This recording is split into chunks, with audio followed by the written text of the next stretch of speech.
Audiobook, novel silat. Cerita, Esa Mintarja. Jilid 34. Rara Wilis bukanlah semacam barang yang dapat diperebutkan. Ia adalah seorang manusia yang berhak menjatuhkan pilihan. Meskipun seandainya ia menang dalam perang tanding dengan Sarayuda, tetapi ternyata Rara Wilis sebenarnya tidak memilihnya. Maka yang akan dimilikinya hanya Rara Wilis dalam bentuk wadaknya, bukan keseluruhannya. Apakah artinya bagi Mahesa Jenar, memiliki Rara Wilis tanpa hatinya? Karena itu maka kemauan Mahesa Jenar jadi mengendor lagi.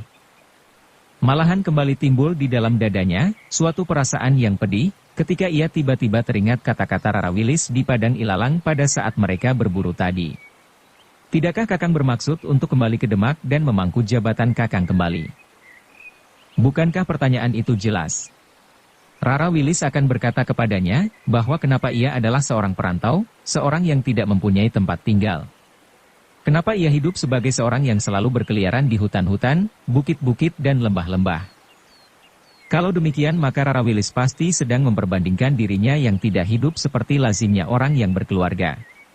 Kenapa ia tidak menjadi Demang seperti Sarayuda yang menguasai tanah dengan 1000 bukit, ternak di padang dan sawah yang subur di lembah-lembah? Kenapa ia tidak berkata kepada Rara Wilis tentang rumah yang besar serta halaman yang ditumbuhi pohon buah-buahan serta dipagari oleh tanam-tanaman berbunga? Oh, semuanya itu pasti akan selalu menggugahnya kelak, apabila Rara Wilis kelak benar-benar menjadi istri Mahesa Jenar. Ataupun kalau tak terucapkan, perlahan-lahan pasti akan membakar hati gadis itu. Karena itu sebelum semuanya itu terjadi maka lebih baik Mahesa Jenar menarik diri. Kalau ia ingin melihat Rara Wilis berbahagia, maka ia harus melepaskan kepentingannya sendiri yang dikendalikan oleh nafsu. Tidak. Ia tidak akan membiarkan Wilis menderita dan terlalu banyak berkorban untuknya. Aku tidak akan mengganggunya, desis Mahesa Jenar. Kemudian dengan diam-diam dan hati-hati sekali Mahesa Jenar bangkit dari pembaringannya, anyaman daun kelapa di atas jerami. Perlahan-lahan ia memasuki gubuk pandan alas dari pintu depan, dan tanpa bersuara didukungnya Arya Salaka dari pembaringannya. Kemudian dengan hati-hati ia meninggalkan gubuk yang telah menimbulkan peristiwa pahit itu. Arya yang kemudian terbangun, sama sekali tak mengetahui duduk perkaranya. Ia merasa bahwa pamannya berlari kencang sekali, karena itu ia bertanya, "Paman, kemana paman akan pergi?" Mahesa Jenar tidak menjawab pertanyaan itu, malahan ia berlari semakin kencang dan kencang, menuju ke gubuk yang telah dibangunnya bersama Arya Salaka. Perjalanan mereka menyusup melewati hutan-hutan kecil yang tidak begitu lebat. Ketika fajar menyingsing, Mahesa Jenar mencoba untuk menguasai dirinya. Ia berusaha untuk tidak menimbulkan kesan yang asing bagi orang-orang yang dijumpainya di jalanan. Karena itu Arya segera diturunkannya dari dukungan. Orang-orang yang sedang ke sawah serta orang-orang yang pergi mencari kayu di hutan, hanya memandang Mahesa Jenar sepintas saja, meskipun kadang-kadang ada yang heran pula, dari manakah sepagi itu, ayah beranak sudah berada di perjalanan? Tetapi Mahesa Jenar sudah sama sekali tidak memperhatikannya lagi. Ia berjalan terus dengan kecepatan yang penuh, tanpa beristirahat. Akhirnya Arya menjadi kelelahan. Maka bertanyalah ia, "Paman, kemanakah kita pergi?" Mahesa Jenar tidak menjawab pertanyaan itu. Ia masih saja berjalan cepat-cepat. Karena itu Arya kadang-kadang terpaksa berlari-lari untuk mengikuti langkah Mahesa Jenar. "Paman, tunggulah," teriak Arya. Mahesa Jenar yang sedang diliputi oleh berpuluh ribu masalah itu hampir tak mendengar suara Arya.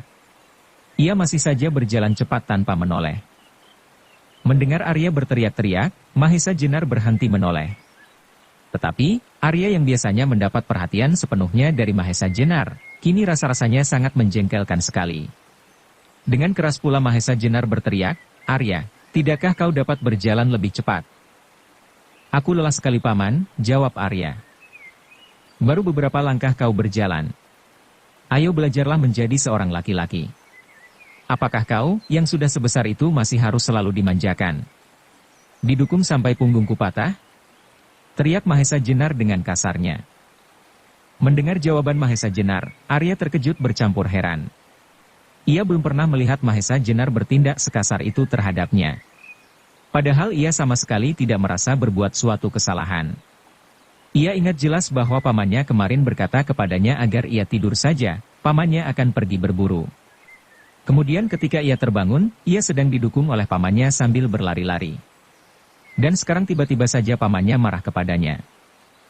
Sedang Arya kebingungan, terdengar kembali suara Mahesa Jenar, "Arya, tidakkah kau mau berjalan?" Arya tersentak, cepat ia melangkah menyusul. Namun di hatinya terasa ada sesuatu yang mengeram. Dan tiba-tiba saja terasa tenggorokannya tersumbat. Alangkah asingnya sikap pamannya. Sikap yang belum pernah dirasakannya selama ia bertemu dengannya. Apalagi sejak ayahnya meninggalkan Banyu Biru, dan sejak beberapa orang selalu mengejar-ngejarnya dan akan membunuhnya. Pamannya selama itu selalu melindunginya dengan saksama. Tetapi sekarang sikap paman Mahesa Jenar itu tiba-tiba berubah. Maka tanpa dirasanya matanya jadi membasah. Dengan susah payah Arya berusaha untuk mencegah air mata yang hampir pecah. Namun akhirnya Arya Salaka tidak tahan lagi. Apalagi ketika didengarnya Mahesa Jenar membentaknya, "Arya, kau anak laki-laki yang sudah sebesar itu masih juga menangis? Ayo, berlarilah kalau kau masih mau beserta aku. Kalau tidak, terserahlah kepadamu." Setelah berkata demikian, Mahesa Jenar melangkah melanjutkan perjalanannya. Meskipun kemudian terdengar suara Arya memanggil-manggilnya, "Paman, paman." Tiba-tiba saja langkah Mahesa Jenar terhenti. Dilihatnya di pinggir jalan sempit di tepi hutan itu seseorang berdiri seperti menantinya. Ketika Mahesa Jenar berhenti, tampaklah orang itu melambaikan tangannya memanggil. Hati Mahesa Jenar jadi berdebar-debar, apalagi kemudian ketika dikenalnya orang itu adalah Ki Ageng Pandan Alas. Kakek dan guru Rara Wilis, yang telah memecahkan hatinya. Tetapi ketika Mahesa Jenar sadar bahwa ia tidak dapat bermain-main dengan orang tua itu, maka dengan langkah yang berat ia pergi mendekatinya. "Mahesa Jenar," kata orang tua itu setelah Mahesa Jenar berdiri di hadapannya, "aku menangkap suatu sikap yang aneh padamu." Mahesa Jenar menundukkan kepalanya tanpa menjawab. "Kenapa kau pergi tanpa pamit kepadaku?" lanjut Ki Ageng Pandan Alas. Juga kali ini Mahesa Jenar tidak menjawab. Terdengarlah orang tua itu tertawa lirih, namun wajahnya tidak secerah biasanya. Ketika beberapa saat kemudian Mahesa Jenar masih berdiam diri, Pandan Alas meneruskan, "Adakah sesuatu yang telah tak menyenangkan hatimu Mahesa Jenar?" Perlahan-lahan Mahesa Jenar mengangkat wajahnya. Tetapi ketika pandangannya membentur mata orang tua itu, kembali ia menundukkan mukanya. Dengan suara yang berat ia menjawab, "Ki Ageng, aku adalah orang yang tak berarti, yang tidak sepantasnya tinggal bersama-sama dengan Ki Ageng, Adi Pudak Wangi dan Demang Sarayuda yang kaya raya." Sekali lagi Ki Ageng Pandan Alas tersenyum. Katanya, "Mahesa Jenar, aku telah mendengar seluruhnya percakapanmu dengan Rara Wilis di padang perburuan. Aku juga melihat bagaimana kau menyaksikan Rara Wilis berkelahi melawan dua orang yang kemudian kau bunuh dengan lemparan batu. Tetapi seterusnya, menurut gagapanku, kau menjadi tersinggung karenanya. Maka segera aku menyusulmu untuk mendapat penjelasan. Tetapi mendengar kata-katamu tadi, aku dapat mengambil kesimpulan bahwa kau merasa disisihkan, karena kau bukan seorang yang kaya seperti Sarayuda." Mahesa Jenar mengangguk perlahan-lahan. Katanya melanjutkan, "Ki Ageng, bukankah Ki Ageng mendengar sendiri, bagaimana Rara Wilis menanyakan kepadaku? Kenapa aku tidak menjabat kedudukanku kembali? Bukankah itu sudah jelas, bahwa Rara Wilis sama sekali tidak senang melihat seseorang yang merantau memperjuangkan keyakinannya?" "Bukan tidak senang, Mahesa Jenar," jawab Ki Ageng Pandan Alas, "tetapi sebagai seorang gadis, pastilah ia berangan-angan. Angan-angan itu akan dapat dipenuhi oleh Ki Demang Sarayuda, yang memiliki tanah, ternak dan pangkat. Apalagi ia adalah seorang yang sakti pula, yang akan dapat melindungi keselamatan Rara Wilis, selama Mahesa Jenar." Mendengar kata Mahesa Jenar itu, wajah Ki Ageng Pandan Alas nampak berkerut. Alisnya bergerak-gerak, sedang matanya memancarkan perasaannya yang kecewa. Katanya, "Mahesa Jenar, meskipun Sarayuda itu muridku, namun aku melihat beberapa kelebihan ada padamu. Tetapi ternyata bahwa kau juga mempunyai kekurangan yang besar. Hatimu keras seperti baja, tetapi getah seperti baja pula. Kalau demikian, baiklah, aku akan berusaha untuk membentuk Sarayuda lebih lanjut, untuk melenyapkan kekurangan-kekurangannya agar dapat menyamaimu." Setelah mengucapkan kata-kata itu, dalam sekejap saja Ki Ageng Pandan Alas telah melangkah jauh.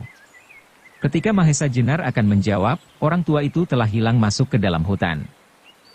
Maka, tiba-tiba timbullah penyesalan di hati Mahesa Jenar. Mungkin ia sudah menyakitkan hati orang tua itu. Sehingga dengan demikian kemungkinan untuk dapat kembali kepada Rara Wilis menjadi semakin tipis. Karena itu tiba-tiba menggeloralah kembali kejengkelan di dalam dadanya. Dunia ini menjadi seolah-olah gelap dan tanpa masa depan. Hidupnya menjadi tak berarti sama sekali. Kalau demikian buat apa ia mesti berjuang untuk masa depan? Masa yang akan dipenuhi oleh kepahitan hidup. Tiba-tiba Mahesa Jenar teringat kepada Ki Paniling yang sebenarnya bernama Radite, yang menjauhkan diri dari pergaulan ramai. Yang kemudian lebih senang hidup di antara para petani miskin tanpa berpikir tentang masa depan. Tentang negara, tentang bangsa. Oh, adakah demikian balas jasa yang diterimanya atas perjuangan yang dilakukan selama ini? Kalau demikian maka alangkah tentramnya hidup Paniling. Paman, tiba-tiba terdengar suara Arya dekat di belakang Mahesa Jenar. Mahesa Jenar agak terkejut mendengar suara itu. Tetapi ketika ia menoleh dan nampak wajah Arya yang kuyu, kembali terungkitlah kejengkelannya. Anak itu adalah isi dari masa depan yang gelap, yang pahit, yang akan menyiksanya. Buat apa ia harus ikut serta membinanya? Anak itu bukanlah anaknya. Biarlah Gajah Sora sendiri bertanggung jawab atasnya. Kalau kelak ia marah kepadanya, biarlah Gajah Sora mencoba mengukur lebar dadanya. Karena pengaruh pikirannya yang kelam itu berteriaklah Mahesa Jenar membentak, "Pergi, pergi kau kelinci cengeng. Buat apa kau ikuti aku?" Mendengar suara kasar itu, dada Arya Salaka rasa-rasanya seperti tersambar petir, sehingga tubuhnya menggigil ketakutan. Belum lagi ia dapat bersuara, Mahesa Jenar telah melompat berlari. Berlari kencang-kencang seperti orang yang kehilangan ingatan. Meskipun kemudian terdengar jerit Arya Salaka, "Paman, paman," namun suara itu semakin lama semakin jauh di belakangnya. Suara Arya Salaka itu akhirnya lenyap menghantam batas-batas hutan. Sedang Mahesa Jenar masih saja berlari menyusup semak-semak seperti orang gila. Dengan napas yang terengah-engah, ia mendaki bukit kecil sambil masih terus berlari, menjauhi manusia. Ia akan pergi ke suatu tempat di mana hidupnya tak tersentuh oleh apapun. Di puncak sebuah bukit, atau di pusat hutan yang lebat, ia akan bertapa. Menghadapkan hidupnya melulu buat masa langgeng. Akan ditinggalkannya dunia yang penuh dengan bayangan dan angan-angan seperti mimpi yang nikmat, tetapi kemudian yang membantingnya ke dalam jurang kekecewaan yang maha dalam. Tetapi, tiba-tiba Mahesa Jenar terkejut melihat sebuah bayangan menghadang perjalanannya di tempat yang temaram oleh bayangan pepohonan. Karena itu segera ia memperlambat langkahnya. Ia menjadi semakin terkejut lagi ketika dari kejauhan dilihatnya bayangan itu mengenakan jubah abu-abu. "Pasingsingan," desisnya. Hatinya kemudian agak gelisah. Tetapi tiba-tiba ia tersenyum sendiri. "Bagus," desisnya. "Kalau Pasingsingan mau membunuh aku pula, aku akan mengucapkan terima kasih kepadanya." Mendapat pikiran itu, kembali Mahesa Jenar berlari ke arah orang yang berjubah abu-abu yang disangkanya Pasingsingan itu. Tetapi kembali ia terkejut bukan kepalang, ketika ternyata orang yang berjubah abu-abu itu tidak mengenakan topeng kasar seperti yang biasa dipergunakan oleh Pasingsingan. Apalagi ketika Mahesa Jenar sempat memandang wajah orang itu. Kurus dan janggutnya yang sudah putih tumbuh lebat pepat, menutup sebagian dari mukanya, sedang rambutnya yang sudah putih dibiarkannya terurai menjuntai dari bawah ikat kepalanya. Menilik garis-garis umur yang tergores di keningnya, nyatalah bahwa umur orang itu sudah sangat tua, namun tubuhnya masih nampak segar dan kuat. Tiba-tiba Mahesa Jenar teringat kepada orang yang telah mengambil keris Kiai Nagasasra dan sabuk inten di Banyu Biru. Orang itu berpakaian mirip dengan jubah Pasingsingan, namun bukan Pasingsingan. Sedang rambutnya yang putih itu, dapat saja pada waktu ia mengambil keris di Banyu Biru digelungnya di bawah ikat kepalanya. Adapun wajahnya, tak seorang pun yang mengetahuinya. Karena itu tiba-tiba timbul dugaannya bahwa orang inilah yang telah mengambil pusaka-pusaka Kiai Nagasasra dan sabuk inten. Maka dengan tiba-tiba pula Mahesa Jenar berteriak, "Ki Kiai, adakah kau yang mengambil pusaka-pusaka Kiai Nagasasra dan sabuk inten?" Orang itu sama sekali tidak menjawab dan tidak bergerak. Hanya matanya saja yang tajam bersinar memandang ke arah Mahesa Jenar tanpa berkedip. Karena pandangan mata itu, hati Mahesa Jenar jadi gelisah. Seolah-olah ada suatu pengaruh yang aneh pada dirinya. Maka untuk mengatasi kegelisahannya, kembali ia berteriak, "Hi, siapakah kau yang telah berani mengambil pusaka-pusaka Kiai Nagasasra dan sabuk inten dari Banyu Biru? Orang itu masih belum menjawab. Tetapi pandangan matanya semakin dalam menembus dada Mahesa Jenar yang menjadi semakin gelisah. Dan seperti orang yang bingung, Mahesa Jenar membentak-bentak, kau yang mengambil, hi. Ayo bilang, tak usah kau ingkari. Kalau demikian, kembalikan keris itu kepadaku. Kembalikan. Karena orang itu masih saja tidak menjawab, perasaan Mahesa Jenar menjadi semakin melonjak-lonjak. Timbullah suatu perasaan kecut dan ngeri di dalam dirinya. Seolah-olah orang yang berdiri di hadapannya itu memancarkan suatu perbawa yang aneh. Sehingga kemudian Mahesa Jenar tidak dapat mengendalikan kecemasannya, bercampur baur dengan perasaan bingung dan pepat. Mahesa Jenar mundur beberapa langkah, disilangkan satu tangannya di depan dada, satu lagi diangkat tinggi-tinggi. Sambil memusatkan segala tenaganya, Mahesa Jenar mengangkat satu kakinya dan ditekuknya ke depan. Sambil berteriak nyaring Mahesa Jenar meloncat maju, kembalikan keris-keris itu atau kau binasa. Setelah itu, tangannya terayun deras dengan aji sasra birawa tersimpan di dalamnya. Tetapi terjadilah suatu peristiwa yang sama sekali tak terkirakan. Dengan cekatan, tangan orang tua itu bergerak dan dalam sekejap tangan Mahesa Jenar yang sedang mengayunkan sasra birawa itu dengan tenang ditangkapnya. Dengan demikian maka Mahesa Jenar tersentak oleh kekuatannya yang tidak tersalur itu, sehingga seolah-olah suatu pukulan yang dahsyat telah menghantam dadanya. Tetapi hanya sebentar. Sebab sesaat kemudian terasalah seolah-olah udara yang sejuk mengalir ke seluruh tubuhnya, sehingga dengan demikian tubuhnya sama sekali tidak merasakan suatu gangguan apapun. Mengalami peristiwa itu, jantung Mahesa Jenar berdesir hebat sekali. Sadarlah ia bahwa yang berdiri di hadapannya itu adalah seorang yang maha sakti, yang memiliki kedahsyatan ilmu lahir dan batin. Karena itu, ketika tangannya telah dilepaskan, Mahesa Jenar segera mundur beberapa langkah dan kemudian seperti orang yang tak berdaya, Mahesa Jenar menjatuhkan dirinya duduk bersila menghadap kepada orang yang tak dikenalnya itu. Maka, dengan gemetar Mahesa Jenar berkata, maafkanlah kelancanganku Kiai, dan perkenankanlah aku mengetahui siapakah sebenarnya Tuan. Terdengarlah orang tua berjubah abu-abu itu tersenyum, jawabnya, sudahlah Mahesa Jenar, kau tak perlu terlalu merasa bersalah.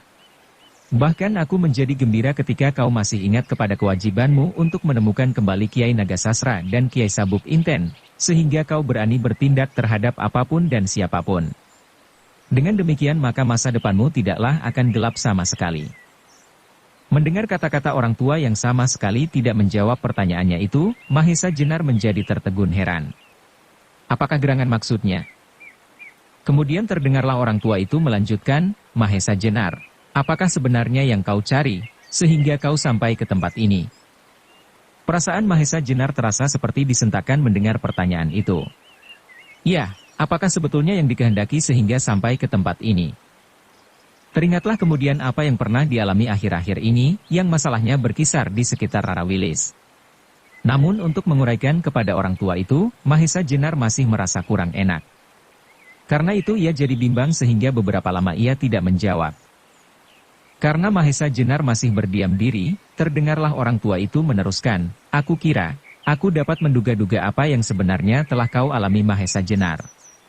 Dan ketika aku melihat kau berlari-lari ke arah yang sama sekali tak kau ketahui, aku pun dapat mengira-ngira pula, apa yang akan kau lakukan. Sebab sebagian besar dari percakapanmu dengan Kiai Ageng Pandan Alas, serta kemarahanmu kepada Arya Salaka dapat aku dengar. Ditambah lagi dengan beberapa kejadian akhir-akhir ini yang dapat aku lihat pula. Hubunganmu dengan cucu Ki Ageng Pandan Alas serta murid Ki Ageng Pandan Alas yang bernama Sarayuda. Mendengar uraian orang tua itu, Mahesa Jenar seperti orang yang dihadapkan pada suatu peristiwa yang di luar kemampuan jalan pikirannya. Demikian banyaknya masalah yang dapat diketahui oleh orang tua itu. Kalau demikian maka orang tua itu pasti telah beberapa hari mengikutinya. Karena itu, pasti orang itu adalah orang yang sama sekali tidak bermaksud jahat kepadanya. Dengan demikian ia menjadi agak berani pula. Maka katanya, apa yang Tuan katakan adalah benar. Maka terdengarlah orang tua itu tertawa. Bagus, katanya. Kau sadari semua itu, dan sekarang kau akan pergi kemana? Oleh pertanyaan itu kembali, Mahesa Jenar kebingungan. Apakah sebaiknya ia berkata terus terang? Sebab andai kata ia berbohong maka orang tua itu pun agaknya dapat mengetahui pula. Karena itu jawabnya, aku akan pergi bertapa, Kiai. Menjauhi kesibukan-kesibukan duniawi yang menjemukan. Sekali lagi orang tua itu tertawa.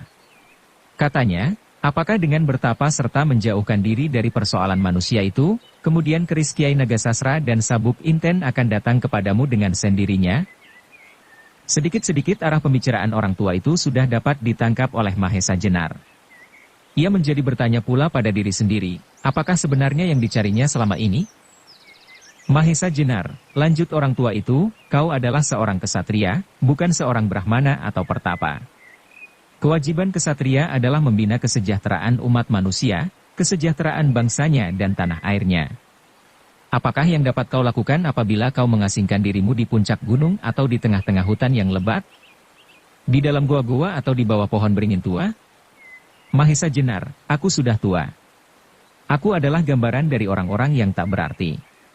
Tinggal di dalam gua yang jauh dari masalah-masalah bangsa dan tanah air, di mana aku meneguk air jika aku haus serta mencari ketentraman diri.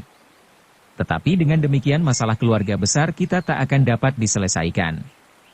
Sekarang adakah kau mau memperbanyak jumlah dari orang-orang yang demikian itu? Kata-kata orang tua itu memancar ke hati Mahesa Jenar seperti sinar matahari yang memecahkan gelapnya malam.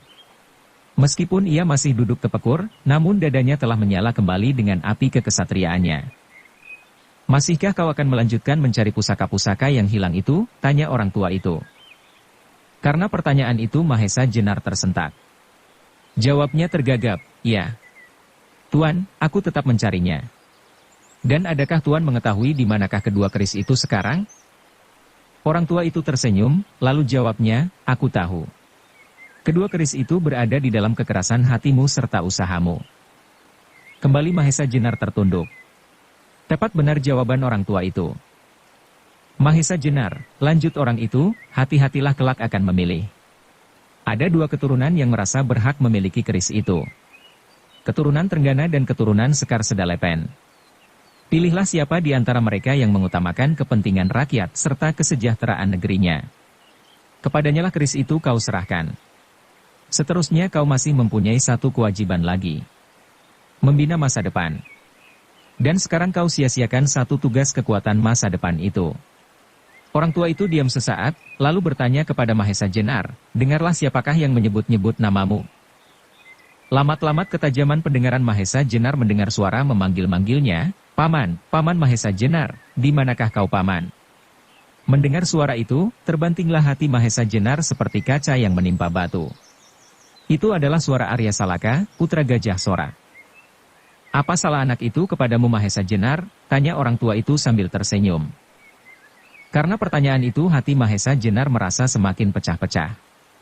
Teringatlah ia, bagaimana ia membentak-bentak anak itu, meninggalkannya dalam kebingungan dan kekalutan pikiran. Mahesa Jenar, terdengarlah kembali kata-kata orang tua itu, masa depan tidaklah kalah pentingnya dengan masa kini. Justru apa yang kau lakukan adalah buat kepentingan masa depan. Karena itu peliharalah tunas-tunas buat masa depan itu dengan baik-baik.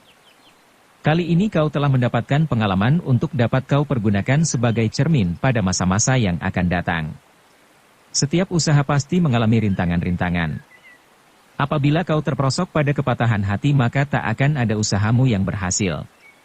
Aku setuju dengan kata-kata Pandan Alas, hatimu sekeras baja, tetapi getah seperti baja pula.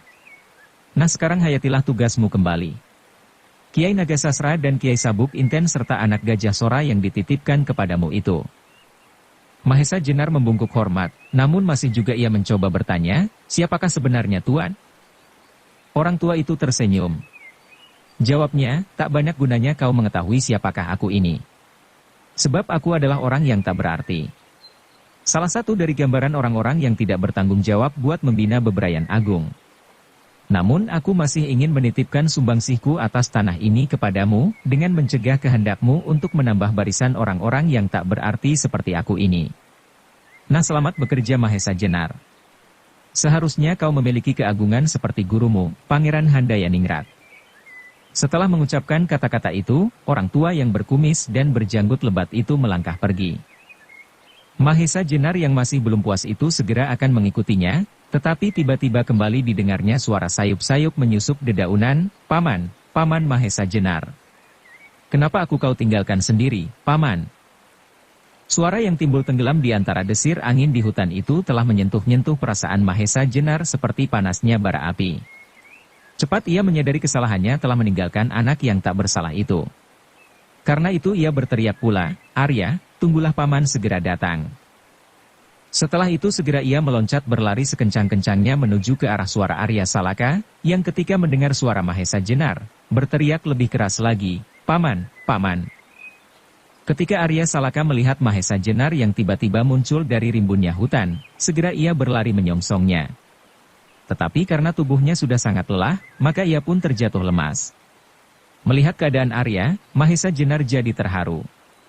Cepat ia menangkap tubuh Arya yang sudah hampir terjerembab, dan dengan hati-hati anak itu didudukan di atas rumput-rumputan. "Arya," bisik Mahesa Jenar. Arya tidak menjawab, karena kerongkongannya terasa buntu. Namun air matanya mengalir seperti tanggul yang pecah. Arya Salaka yang sebenarnya bukanlah anak cengeng, pada saat itu tangisnya tak tertahankan lagi, seperti berdesak-desakan berebut jalan. "Arya," kata Mahesa Jenar, "anak laki-laki tidak sepantasnya menangis. Diamlah." Meskipun nada suara Mahesa Jenar sudah menjadi lunak, namun Arya masih ketakutan kalau pamannya akan marah kembali. Karena itu ditahannya tangisnya kuat-kuat. Tetapi karena itu pula maka dadanya menjadi sesak karena isaknya yang tersekat, sehingga tubuhnya berguncang-guncang. "Sudahlah Arya," sambung Mahesa Jenar, "kalau kau terlalu lama menangis kau dapat kemasukan angin." "Aku takut Paman," kata Arya di sela-sela sedu-sedanya. "Takut?" tanya Mahesa Jenar. "Apa yang kau takutkan?" "Aku takut kalau Paman meninggalkan aku sendiri," jawab Arya. Mendengar jawaban itu hati Mahesa Jenar tergetar. Adalah wajar kalau seorang anak sebesar Arya Salaka menjadi ketakutan ditinggalkan seorang diri di padang ilalang di pinggir hutan yang sama sekali tak dikenalnya, bagaimanapun beraninya anak itu.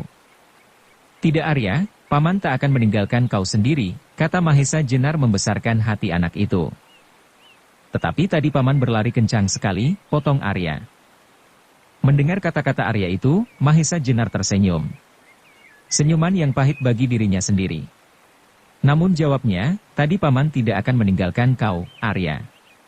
Tetapi karena ada sesuatu yang harus aku kerjakan, dan tidak boleh orang lain tahu, apalagi anak-anak. Karena hal itu adalah rahasia besar, maka aku pergi mendahuluimu untuk beberapa lama." Arya memandang wajah Mahesa Jenar dengan pandangan yang penuh keraguan-raguan. Apa yang dilakukan oleh Mahesa Jenar tadi menurut anggapannya bukanlah sekadar mendahului, tetapi benar-benar telah berusaha untuk meninggalkannya. Karena itu ia bertanya, "Tetapi tadi Paman marah kepadaku." Sekali lagi Mahesa Jenar tersenyum. Namun hatinya mengeluh. "Sudahlah Arya, sekarang dan seterusnya Paman tak akan meninggalkan kau lagi." Arya mengangguk-anggukkan kepalanya, meskipun hatinya masih tetap ragu, katanya, "Kemana Paman pergi, aku ikut Paman." "Bagus Arya, bagus," jawab Mahesa Jenar. "Nah, sekarang kemana?" "Terserahlah kepada Paman," jawab Arya. "Kau lelah?" tanya Mahesa Jenar. "Tidak, kalau berjalan dengan Paman aku masih kuat," jawab Arya dengan mantapnya, meskipun sebenarnya kakinya sudah terlalu letih. Agaknya Mahesa Jenar mengetahui pula kelelahan Arya, karena itu katanya, "Kita beristirahat sebentar Arya, nanti kalau kau sudah tidak begitu letih, kita berjalan kembali." Arya menjadi gembira mendengar ajakan pamannya. Memang sebenarnya ia lelah sekali setelah beberapa lama berlari-lari mengejar Mahesa Jenar. Maka jawabnya, "Baiklah Paman. Aku akan beristirahat dahulu." Kemudian mereka mencari tempat yang teduh di bawah pepohonan, di tepi hutan. Arya Salaka dengan segera merebahkan dirinya berbaring di atas rumput-rumput kering. Dan, karena lelahnya maka segera ia pun tertidur. Mahesa Jenar memandang Arya yang sedang tidur itu dengan perasaan belas kasih. Apalagi kalau diingatnya, bahwa hampir saja anak itu ditinggalkannya seorang diri. Dari wajah anak itu tampaklah memancar ketulusan serta keberanian yang diwarisinya dari ayahnya, Gajah Sora. Karena itu, apabila Arya Salaka menerima pendidikan serta latihan yang baik, pastilah kelak ia akan menjadi seorang pemuda yang perkasa. Sementara itu matahari telah menempuh lebih dari 3/4 bagian dari jalan peredarannya, karena itu panasnya tidak begitu tajam lagi. Di langit yang biru bersih, hanya kadang-kadang saja tampak awan tipis mengalir perlahan-lahan. Bersama dengan awan yang tipis itu kenangan Mahesa Jenar membubung tinggi. Diingatnya segenap masa lampaunya yang penuh dengan bermacam-macam kejadian silih berganti. Ketenaran dua keagungan sebagai seorang perwira pasukan Naramanggala, kepahitan dan kekecewaan, kecemasan dan bermacam-macam lagi peristiwa yang datang silih berganti di masa perantauannya. Namun akhirnya, ketika awan di langit itu pecah berpencaran ditiup angin, maka hilang pula semua kenangan yang mengganggu pikiran Mahesa Jenar. Yang tampak sekarang adalah masa yang menghadang di hadapannya. Masa yang akan penuh dengan tantangan-tantangan yang harus dijawab dengan tindakan-tindakan yang tepat. Tetapi kemudian tiba-tiba Mahesa Jenar teringat kepada orang tua yang telah membawanya kembali ke jalan yang lurus. Siapakah kira-kira orang itu? Benarkah orang itu yang telah mengambil keris-keris Kiai Nagasasra dan Kiai Sabuk Inten? Ketika pertanyaan-pertanyaan itu ditujukan kepadanya maka ia sama sekali tidak menyangkalnya meskipun tidak pula membenarkan. Ditilik dari pakaiannya maka Mahesa Jenar hampir pasti bahwa orang itulah yang mengambil kedua pusaka itu dari Banyu Biru. Sebab jarang orang yang berpakaian jubah berwarna abu-abu, kecuali Pasingsingan dan orang itu.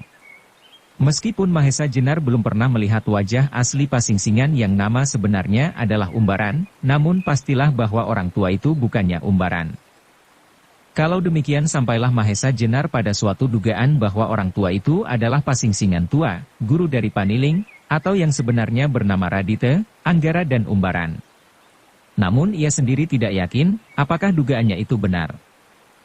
Tetapi bagaimanapun Mahesa Jenar mendapat kesimpulan bahwa usaha untuk menemukan keris-keris Nagasasra dan Sabuk Inten akan merupakan suatu usaha yang berjangka panjang. Sebab sampai saat itu segala sesuatunya masih gelap. Gelap sama sekali. Tak ada satu titik pun yang dapat menunjukkan arah lenyapnya kedua pusaka yang sedang menjadi rebutan oleh beberapa pihak itu. Akibat dari itu, pasti akan menyangkut Gajah Sora pula. Makin lama waktu yang diperlukan untuk menemukan kedua keris itu, semakin lama pula waktu pembebasan yang akan diberikan kepadanya. Mahesa Jenar hanya dapat berdoa, mudah-mudahan Paningron dan Gajah Alit dapat menolong meringankan tuduhan yang dibebankan kepada Gajah Sora. Tetapi ketika Mahesa Jenar baru asyik berangan-angan, tiba-tiba terdengarlah derap kuda yang semakin lama semakin dekat. Karena itu segera didukungnya Arya yang masih tidur, dibawa masuk ke dalam semak-semak yang rimbun. Untunglah bahwa Arya yang kelelahan itu tidak terbangun. Sedang Mahesa Jenar, dengan hati-hati sekali mengintip dari celah-celah rapatnya dedaunan ke arah suara kuda-kuda itu. Sebentar kemudian dari balik tikungan semak-semak muncullah 3 orang berkuda. Melihat 3 orang itu, dada Mahesa Jenar menjadi berdebar-debar. Mereka adalah sepasang uling dari Rawapening, disertai oleh Sri Gunting. Menilik perbekalan mereka, maka Mahesa Jenar dapat mengetahui bahwa 2 bersaudara uling itu akan menempuh perjalanan yang jauh. Mula-mula timbul keinginan Mahesa Jenar untuk menghadang mereka serta langsung membinasakan mereka. Tetapi tiba-tiba diingatnya pesan Ki Paniling, bahwa ia dinasihatkan untuk tidak bertindak tergesa-gesa.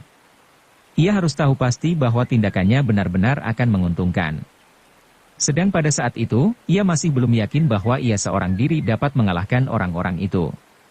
Apalagi ia sedang membawa Arya. Kalau sampai terjadi sesuatu atas anak itu, maka letak kesalahan ada padanya.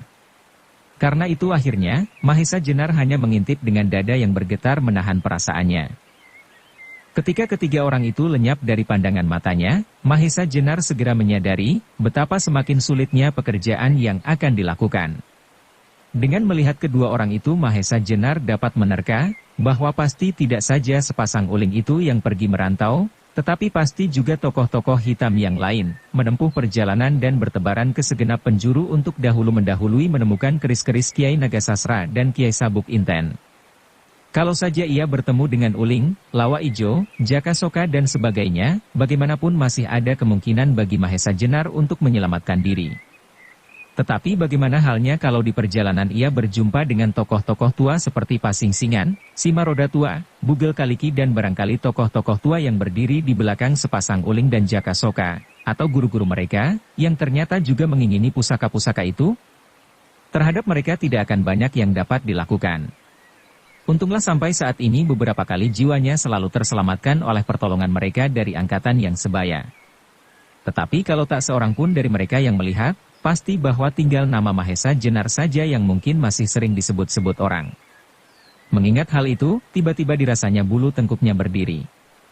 Tetapi ketika segera menyusul gema yang berkumandang di rongga hatinya, gema suara orang tua yang tak dikenalnya, yang mengatakan bahwa keris naga sasra dan sabuk inten berada di dalam kekerasan hatinya serta usahanya, maka nyala tekad di dalam hatinya berkobar semakin besar, sebesar nyala api di lubang kepundan Gunung Merapi, yang tak akan dapat padam oleh hujan selebat apapun serta angin sekencang apapun. Sementara itu Arya telah menggeliat pula. Ketika ia membuka matanya maka yang pertama-tama dilakukan adalah berteriak memanggil, "Paman, Paman Mahesa Jenar." "SST, desis Mahesa Jenar. Kenapa kau berteriak, Arya?" Dengan pandangan yang masih diliputi oleh keraguan-raguan, Arya mengawasi Mahesa Jenar tanpa berkedip. Sambungnya, "Paman tidak meninggalkan aku lagi bukan?" Mahesa Jenar tertawa kosong, dengan penuh pengertian atas kecemasan yang mencengkam perasaan Arya. Jawabnya, "Kalau aku akan meninggalkan engkau, bukankah lebih baik pada saat kau sedang tidur?" Mendengar jawaban Mahesa Jenar, Arya menjadi percaya bahwa pamannya tidak akan pergi meninggalkannya. Setelah beberapa kali menggeliat, segera Arya duduk di samping Mahesa Jenar. "Sudah tidak lelah lagi kau Arya?" tanya Mahesa Jenar. "Bukankah sejak tadi aku tidak lelah paman?" jawab anak itu. Terdengar Mahesa Jenar tertawa pendek, katanya meneruskan, "Bagus kalau begitu. Nah sekarang kau sudah siap untuk berjalan lagi?" "Tentu paman, tentu aku siap berjalan setiap saat," sahut Arya. "Kalau begitu, mari kita berjalan," ajak Mahesa Jenar. Oleh ajakan itu segera Arya meloncat berdiri dengan sigapnya. Memang setelah ia tertidur beberapa lama, tubuhnya telah menjadi segar kembali. "Kita sekarang kembali ke rumah kita sebentar Arya," ajak Mahesa Jenar meneruskan. "Kenapa hanya sebentar paman?" tanya Arya. "Biarlah kami tinggalkan rumah itu." "Rumah di mana kau hampir saja mengalami bencana," jawab Mahesa Jenar. Seterusnya ia menerangkan, "Arya, rumah itu ternyata sudah diketahui oleh orang-orang yang ingin membunuhmu. Karena itu bukankah lebih baik kalau kita pergi? Kita mampir sebentar hanyalah untuk mengambil tombak pusaka Banyu Biru Kiai Bancak. Biarlah tombak itu kau bawa serta. Supaya tidak mencurigakan, nanti sebaiknya kita lepas tangkainya." "Baiklah paman," jawab Arya sambil menganggukkan kepalanya. Kemudian berangkatlah mereka berdua meneruskan perjalanan. Tidak lama kemudian matahari tenggelam di ujung barat langit. Dalam kegelapan, mereka tetap meneruskan perjalanan. Mahesa Jenar yang berpandangan tajam dapat menempuh perjalanan dengan tidak banyak menemui kesulitan, sambil menggandeng Arya Salaka. Belum sampai tengah malam, mereka berdua telah tiba di pedukuhan di mana telah mereka bangun tempat untuk berteduh. Pada pagi harinya, tetangga-tetangga Mahesa Jenar yang baik hati, ketika mengetahui bahwa Mahesa Jenar telah berhasil menemukan anak yang mereka anggap anak Mahesa Jenar sendiri, dengan selamat, segera berkerumun untuk mengucapkan syukur. Mereka bertanya bergantian tak ada henti-hentinya sehingga Mahesa Jenar kerepotan untuk menjawabnya. Tetapi kemudian, mereka, tetangga-tetangga yang baik itu menjadi tercengang-cengang ketika tiba-tiba saja Mahesa Jenar mohon diri kepada mereka untuk pergi meneruskan perantauannya seperti ketika belum menetap di pedukuhan itu. Para tetangga yang menganggap Mahesa Jenar sebagai seorang petani yang banyak memberikan sesuluh kepada mereka, menjadi agak kecewa. Kata salah seorang dari mereka, "Adakah kami berbuat kesalahan terhadap Angger?" "Tidak, Bapak," sahut Mahesa Jenar cepat. "Sama sekali tidak." "Atau barangkali Adi marah kepada kami," sambung yang lain, "karena kami tidak dapat melindungi anak Adi?" "Juga tidak," jawab Mahesa Jenar. "Tidak ada kesalahan saudara-saudara kepada kami." "Lalu kenapa Adi mau pergi?" tanya seseorang pula. Bersambung ke jilid 35. Dukung kami dengan subscribe, follow, like, komen dan share. Terima kasih.